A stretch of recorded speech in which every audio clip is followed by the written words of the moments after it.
പറയൂ കേശവമാവ. കാല് തെറ്റി ഗർത്തത്തിലേക്ക് വീണുപോയെന്നാണ് പറഞ്ഞത്. എങ്ങനെ കാല് തെറ്റി?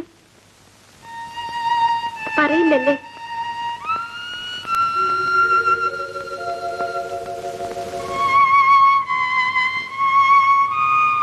എനിക്കറിയാവുന്നവരെ ഞാൻ പറഞ്ഞു. അവിടെ നിന്ന് അങ്ങോട്ട് ആർക്കറിയാം? അവരോട് ചോദിക്കും. പറഞ്ഞു തുടങ്ങിയത് പറഞ്ഞു തീർക്കണമല്ലോ. അതിനുശേഷം നിന്റെ അച്ഛൻ നാവ് മുറിച്ചു കളഞ്ഞ പോലെയായി. ആട്ടവുമില്ല, മിണ്ടാട്ടവുമില്ല. ഞാൻ അച്ഛനോട് പറഞ്ഞു എനിക്കൊന്ന് പൊന്മുടി കാണണമെന്ന്. മറുപടിയും കിട്ടിയല്ലോ. കിട്ടി. പൊന്മുടി എന്ന പേര് പോലും കേൾക്കുന്നത് ദിവാകരന് ഇഷ്ടമല്ല. എന്തായാലും എനിക്കവിടെ പോണം. അമ്മ വീണ് മരിച്ചെടുത്ത്. നിങ്ങളൊക്കെ എന്തോ മറച്ചു പിടിക്കുന്നുണ്ട്. ഞാൻ എന്റെ അമ്മയെ പറ്റിയല്ലേ ചോദിക്കുന്നത്. എന്തായാലും എന്നോട് പറഞ്ഞാലെന്താ? അതിനെന്തെങ്കിലും പറയാനുണ്ടായിട്ട് വേണ്ടേ? കാർത്തി ചേച്ചിയും പറയില്ലല്ലേ? കണ്ടതും കേട്ടതും ഒക്കെ ഞാനും പറഞ്ഞു. ഇനി എന്താന്നാ?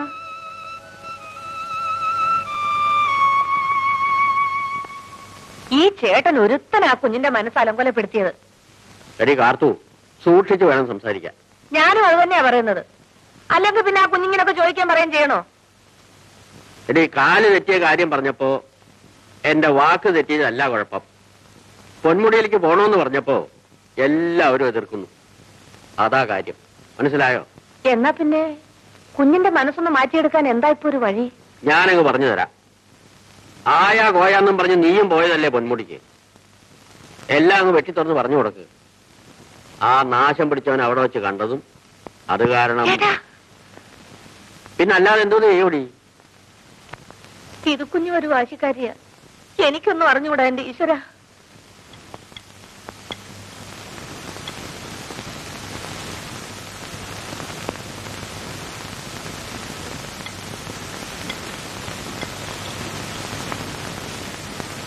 വിധു എവിടെ? അവക്ക് ഊണൊന്നും വേണ്ടേ? അവള് മുറിയടച്ച് അകത്തിരിപ്പ.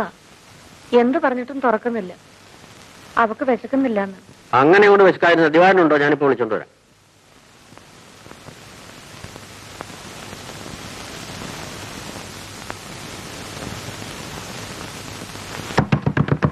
നമ്മൾ വാല് വെല്ലിപ്പിടിക്കാൻ വന്നതല്ല. ഒരാൾ മതി. ഇങ്ങോട്ട് മാറിയേക്ക്. മോളെ വിധു, വാലിന് തുറക്ക്. ഇത് കേശവമാനാ. വിധുമോളെ, നീ എന്താ ഉറങ്ങണോ? എന്താടി? അല്ല, അവൾ ഉറങ്ങുകയാണെങ്കിലേ ചേട്ടന്റെ ചോദ്യം അവള് കേൾക്കുവോ? വിധുമോളെ, നിന്റെ കേശവമാനായി പറയണത്. നിനക്ക് വിശക്കണില്ലെങ്കിൽ കേശവമാനും വിശക്കണില്ല. ദേ, ഈ വാതിലിന്റെ മുമ്പിൽ നിരാഹാര സത്യാഗ്രഹം രക്ഷിക്കാൻ പോവാ. വിധുമോള് വന്നില്ലെങ്കിൽ മരണം വരെ കേശവമാൻ ഇവിടെ ഇരിക്കും. എനിക്കറിയില്ലേ കേശവമാൻ വിളിച്ചാ മോള് വരാതിരിക്കില്ലെന്ന്. ദിവാകരൻ പോയി. ഒന്നും കഴിച്ചില്ലേ? കഴിച്ചെന്ന് പറഞ്ഞാൽ കഴിച്ചു. കുഞ്ഞിന് വിളമ്പി കൊടുക്കും.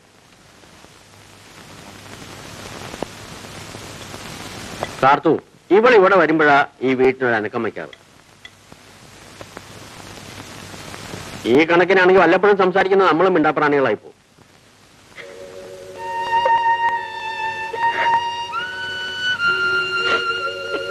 മോളെ, നീ ഇതൊന്നും അത്ര കാര്യമാക്കണ്ട. പൊന്മുടി ഒന്ന് പോയിട്ട് എന്ത് നേടാനാ? നിന്റെ അമ്മയുടെ ആത്മാവ് ഇവിടെ നിന്നോടൊപ്പം ഉണ്ടാവും.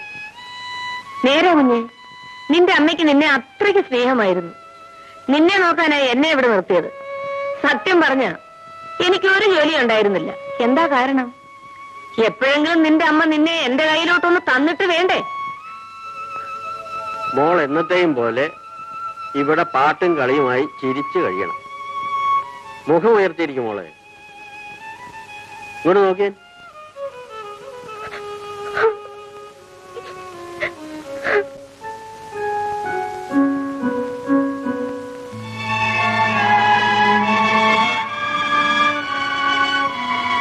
എന്താ?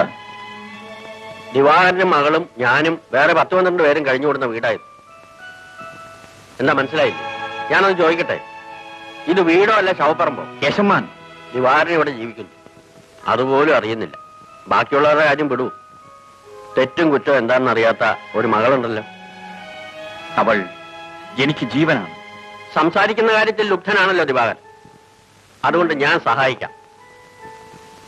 ഈ കാണായ സ്വത്തുക്കളെല്ലാം അവൾക്കുള്ളതാണ്. അവൾക്ക് വേണ്ടിയാണ് ദിവാകരൻ ജീവിക്കുന്നത് തന്നെ. അവളെ മനസ്സും ജീവനും അർപ്പിച്ച് സ്നേഹിക്കുന്നു.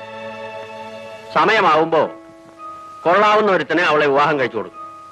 എന്നിട്ട് അവൾ കുഞ്ഞുകുട്ടികളോടുകൂടി സസുഖം ജീവിക്കുന്നത് കണ്ടുകൊണ്ട് അതെ കേശവൻ, അതെ. വെറും സ്വപ്നമാണ് ദിവാര, നടപ്പില്ല. അമ്മ വീട് വിട്ടിറങ്ങിയപ്പോ, അച്ഛൻ മരിച്ചപ്പോ അന്ന് മിണ്ടാപ്പൂച്ച ആയതാ. ആ കാര്യത്തിൽ ദിവാകരനെ ഞാൻ കുറ്റപ്പെടുത്തുന്നില്ല. എന്നാൽ എല്ലാം അറിയാവുന്ന ദിവാകരൻ മകളെ ആ ഗതികേടിൽ എത്തിച്ചിരിക്കുന്നു. നാവ് പോലെ അല്ല തലയെങ്കിൽ ഒന്ന് ആലോചിച്ചു നോക്കും. അത്രേ എനിക്ക് പറയാനുള്ളൂ.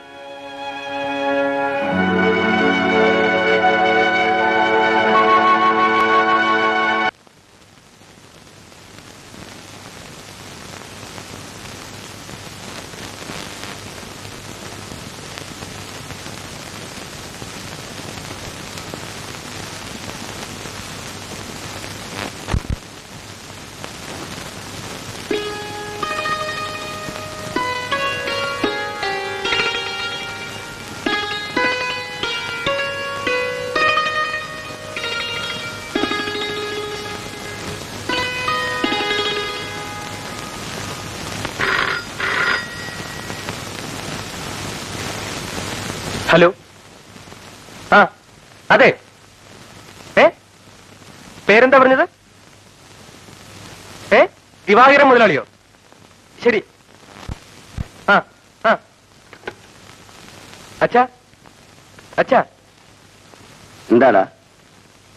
തിരുവനന്തപുരത്തുനിന്ന് ഒരു പാർട്ടി വരുന്നുണ്ട്. ഒരു അച്ഛനും മകളും. റൂം വേണമെന്ന്. ആരാ? പേര് വല്ലതും പറഞ്ഞോ? ഏതോ ഒരു ദിവാകരൻ മുതലാളിയും മകളും.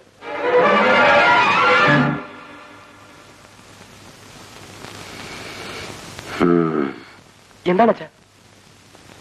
ആ മനുഷ്യൻ തന്നെ ആയിരിക്കും. എന്തിനാണിപ്പോ ഇങ്ങോട്ട് കെട്ടി വലിക്കുണ്ടാവും?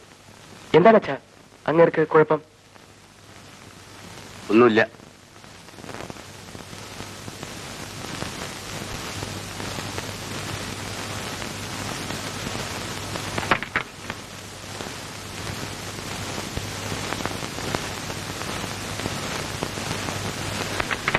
കാത്തു വരണമെന്നില്ല.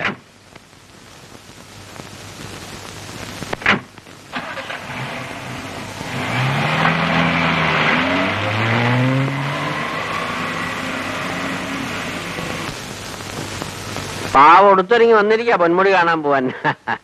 എന്താണോ ചേട്ടാ ഇതിന്റെയൊക്കെ അർത്ഥം? എന്നെ കൂടെ കൊണ്ടുപോയി കൂടായിരുന്നോ? അവരെങ്ങോടാ പോന്നേ? പൊന്മുടിക്ക്. എന്തിനാ പോന്നേ? ഇത് കുഞ്ഞിന് പൊന്മുടി കാണണമെന്ന് പറഞ്ഞ്. എന്തുകൊണ്ടാ അവൾക്ക് ഇങ്ങനെ ആഗ്രഹം തോന്നിയത്? അവളുടെ അമ്മ അവിടെ വെച്ചാ. ആ അത് തന്നെ കാരണം. ഇപ്പൊ മനസ്സിലായോ? ഞാൻ ആ ദിവാരനോട് പറഞ്ഞു നിന്നെ കൂടെ കെട്ടിയെടുക്കണ്ടെന്ന്. അക്കാര്യം ഓർക്കുമ്പോ ഇന്നും എന്റെ കരള് പിടയ്ക്കുക. ആ അവിടെ എത്തുമ്പോ ആ കുഞ്ഞു ചോദിക്കും, നിന്റെ നാവ് പെടയ്ക്കും, നീ പറഞ്ഞു പോവും. മനസ്സിലായോ?